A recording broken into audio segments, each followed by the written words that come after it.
বুদ্ধিয় শিয়াল। এদিন এটা শিয়ালে ভোকত কিবা খাবলৈ বিচাৰি এখন গাঁৱত মানুহৰ বাৰীয়ে ঘৰে লঙলঙাই ফুৰিছিল। এনেতে সি এঘৰত ভঁৰালৰ চাঙত তলি ফুটা ভগা দোণ এটাত লখিমীলৈ দিয়া পিঠা কিছুমান পালেগৈ। সি টেমাক টেমাককৈ উকটিয়াই পিঠাবোৰ খাই শেষ কৰি ভগা দোণটোৰ ফুটা তলিখন ঢাকি দিয়া কলপাতখন মূৰ জোকাৰি চেলিকিবলৈ ধৰিলে। সি মূৰ পুতি চেলিকুটি কলপাতখন ফাটি বগা দোণটো তাৰ মূৰেদি দি গলমনি হৈ পৰিল। কোনো প্ৰকাৰে শিয়ালটোৱে দোণটো ডিঙিৰ পৰা গুচাব নোৱাৰিলে। শেষত এনে হ'ল যে সি হাঁহ ছাগলী এটাও ধৰিব নোৱাৰা হ'ল, কাৰণ ডিঙিত ভগা দোণটোৰে লটং পটংকৈ হাবিৰ পৰা বাহিৰলৈ ওলালেই মানুহে সৈ দিবলৈ ধৰে আৰু নিলগতে তাক দেখিলে ধৰ গলমনি কাক বুলি শিশুপাল খেদা দিয়ে। এদিন শিয়ালটোৱে হাবিয়ে অনাই বনাই ফুৰোতে এঠাইত এহাল বাঘ পোৱালি লগ পাই দেখিলে যে সিহঁতৰ আগত কিছুমান মঙহ আছে। তথালিকে শিয়ালটোৱে সেই মঙহকে খাবলৈ বুদ্ধি সাজি নিলগৰ পৰা খৰপুচ কৰি দোণটো জোকাৰি মাত লগালে, হেৰৌ, তহঁতৰ মাৰ বাপেৰ কলৈ গ'লো? মই অহাৰ গম পায়ে পলাইছে হ'বলা। সিহঁত ক'ত আছে ক? শিয়ালটোৰ গেৰেহা কথা শুনি বাঘ পোৱালি দুটাই ভয়ত কোচ খাই কোমল মাতেৰে উত্তৰ দিলে, আমাৰ আই বোপাই দুয়ো চিকাৰলৈ গৈছে। শিয়ালে ক'লে, বাৰু গৈছে, আহি পালেই মই আহিছিলো বুলি কবি হক। চাচোন, তহঁতৰ বাপেৰে তাহানি এইটো দোণেৰেই মোৰ এদোণ ধান ধাৰে আনিলে। আজিলৈকে সি মোক সেই ধন উভতাই দিয়া নাই। মই আজি সৰহ পৰ ৰ'ব নোৱাৰো। সি আহিলেই তহঁতে তাক এই কথা কবি, মোৰ ভোক লাগিছে, হেৰৌ, কিবা আছে যদি চাচোন, মই খাই যাওঁ। শিয়ালে এই বুলি পোৱালি লৈ মাক বাপেকে থৈ যোৱা মঙহখিনি খাই নিজৰ পেট পুৰাই গুচি গ'ল। নিতৌ বাঘ আৰু বাঘিনী চিকাৰলৈ গ'লে শিয়ালে আহি পোৱালিকেইটাক ভাবুকি দি টিপতে সিহঁতৰ ভাগৰ মঙহখিনি খাই গুচি যায়।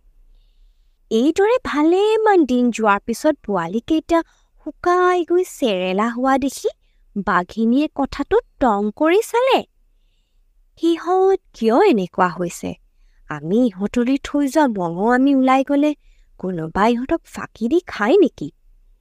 বাঘিনীয়ে এইদৰে ভাবি গিৰিয়েকক ক'লে, শুনিছানে বোলো, আজি তুমি পশু মাৰিবলৈ যাব নালাগে, ময়েই অকলে যাওঁ। আমি নথকাত ইয়ালৈ কোনোবা আহে নে নাহে চাবলগীয়া হৈছে। আজি তুমি লুকাই চাই থাকা। এই বুলি সেইদিনা বাঘক থৈ বাঘিনী অকলে চিকাৰ কৰিবলৈ গ'ল। আনদিনাৰ দৰে সেইদিনাও বাঘ পোৱালিৰ আগত ভগা দোণ জোকাৰি ফাং ফুংকৈ মঙহ খাবলৈ কাৰবাৰ কৰোঁতেই নিলগত লুকাই থকা বাঘে শিয়ালৰ কাণ্ড দেখি সকলো বুজিব পাৰি হাউৰি মাৰি শিয়ালক খেদা মাৰি নিলে। টেঙৰ শিয়াল কেতিয়াবা এনেকৈ সি ধৰা পৰিলে কি কৰিব এই বুদ্ধি আগৰে পৰা আলোচি ঠিক কৰি থৈছিল। সেই দেখি সি আগে লৰি গৈ টোফে ৰঙনীয়া গছ এজোপাৰ কেৰেপৰ মাজেৰে সৰকি লৰ মাৰিলে। বাঘো কুবেৰে সেই কেৰেপৰ মাজেদি সৰকি যাব খোজোতেই কেৰেপত চেপা খাই থাকিল। বাঘে কেৰেপৰ পৰা ওলাবলৈ যিমানেই চাটি ফুটিকৈ ধৰফৰ কৰিবলৈ ধৰিলে সিমানেই টানকৈ তাত সি খাজ খাই চেপা খালে। বাঘৰ চিঞৰত হাবি তল ওপৰ লাগি পৰিল। মহ, গৰু, পশু আদি জন্তুবোৰ চাৰিওফালে লৰি আহি সেইখিনি পালেহি। শিয়াল অলপ দূৰতে থিয় হৈ আছিল। সি বাঘিনীক দেখি ক'বলৈ ধৰিলে, চাচোন, তোৰ গিৰিয়েৰক কেনে হালত দিলো। লোকৰ ধান ধাৰলৈ আনি গুজিবৰ মন নগৈছিল।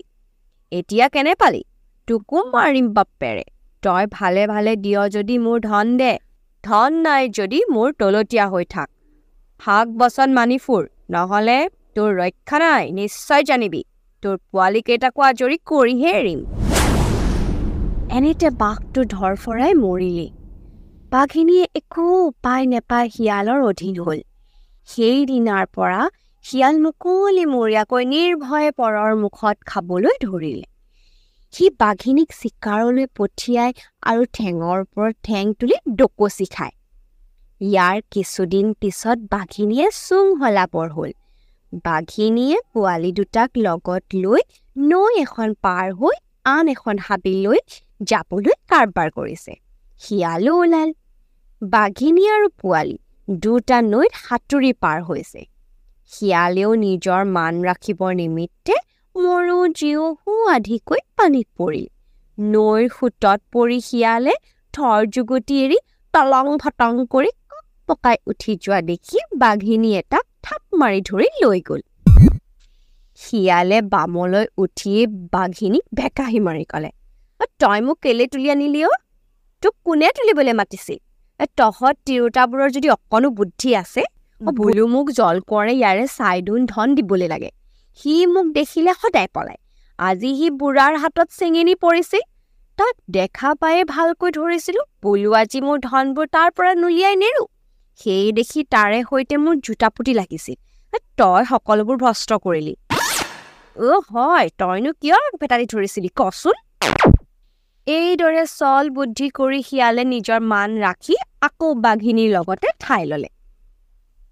বাঘ পোৱালি দুটা লাহে লাহে জনা বুজা হৈ উঠিল। চিকাৰলৈ যাবলৈ সিহঁতে মাক আৰু শিয়ালৰে সৈতে পাল পাতি ল'লে।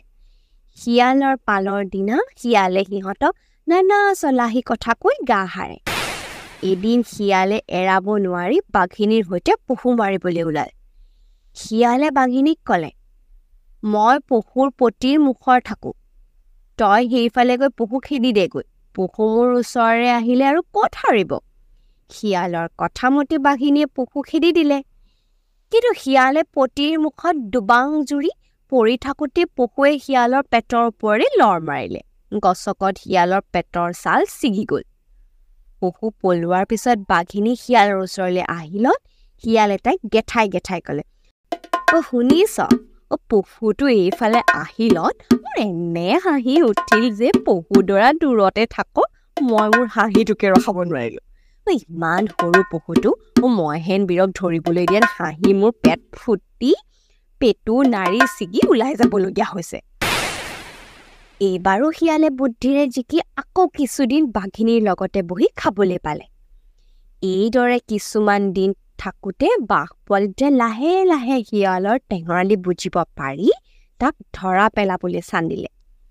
এদিন ৰাতি নিলগত আন শিয়ালে হোৱা দিয়া শুনি এই দোন পিন্ধা শিয়ালটোৱেও লোভ সামৰিব নোৱাৰি হোৱা দিবৰ মনেৰে বাঘৰ ওচৰৰ পৰা আঁতৰি যোৱাত বাঘ পোৱালি দুটায়ো তাৰ আতি গুৰি ল'বলৈ নেদেখাকৈ মনে মনে তাৰ পাছে পাছে গৈছিল।